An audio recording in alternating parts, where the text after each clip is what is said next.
So let me ask you something. Right now, if someone handed you a blank sheet and said, design a building, would you even know where to start? And I don't mean just drawing something that looks cool. I mean a real building where people can live, work, and feel comfortable. Now be honest, do you think architecture is just about drawing? Because if that's what you think, you're only seeing a small part of the picture. Architecture isn't just creativity. It's where creativity meets logic, observation, and communication, all working together to shape real spaces. In this video, I'm breaking down the exact skills you actually need, explained in the simplest way possible. By the end, you'll know exactly what it takes and whether this path is really for you. Let's get into it. Skill 1. Drawing and sketching. Let's start with the one skill everyone overthinks. Drawing. No, you don't need to be the next Leonardo da Vinci, but you do need to express your ideas on paper quickly. Because when an idea hits you, the fastest way to capture it is still a pencil and paper. So here's a question for you. If I asked you to sketch your dream room right now, could you do it in under a minute? That's the skill we're building here. The good news? You can learn this faster than you think. Start simple. Sketch your own room from a top view. Or pick any building you like and draw it roughly. It's not about perfection. It's about training your eye and your hand to work together. Just 5 to 10 minutes a day. That's enough to start. Next, spatial thinking. Sounds complicated, but it's actually simple. It's the ability to take a flat 2D drawing and imagine it as a real 3D space in your mind. Think about your room. Where's the door? Where's the window? Now imagine if your bed blocked the door. That would be frustrating, right? Now think about this. When you walk into a room, do you ever question why everything is placed the way it is? Most people don't. Architects do. They think about how people will move, feel, and use the space, even before anything is built. Start doing this. Observe every space you enter and question every decision. That's how spatial thinking actually develops. Skill 3. Technical drawing, or CAD.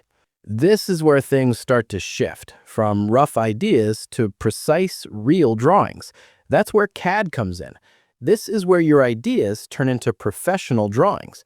Tools like AutoCAD and Revit are industry standards. Be honest, have you ever tried creating something in 3D software, or does it still feel a bit intimidating?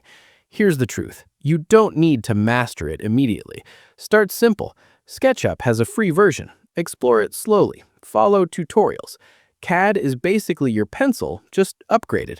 You start with hand sketches and then turn them into precise digital drawings. Skill 4.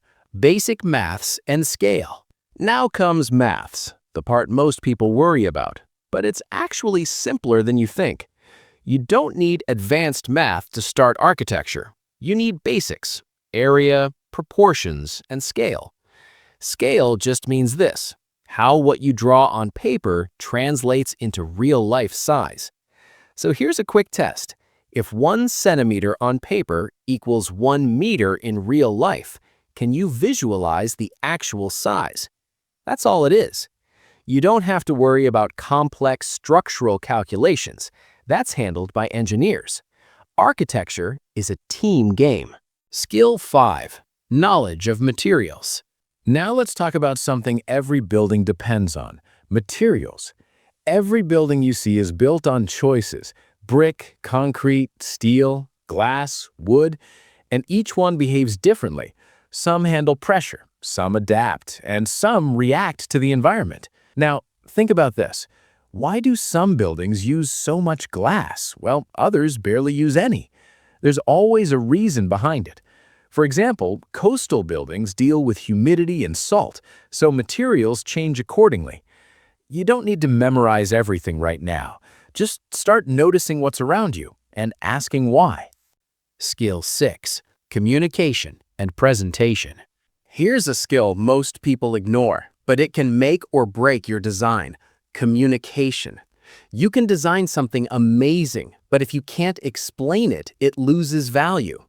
Architecture isn't just designing. You're constantly presenting your ideas to clients, professors, and teams. So here's a question. If you had a great idea right now, could you confidently explain it to someone else? That's a skill you need to build. Start small. Explain your ideas to friends. Talk through your decisions. Because in architecture, your ideas matter only if people understand them. Skill 7. Research and observation. Finally, research and observation. Every project is different. A school is not a hospital. A home is not a museum. Each one has different users, needs, and environments. Be honest, when you see a building you like, do you just admire it or do you try to understand it?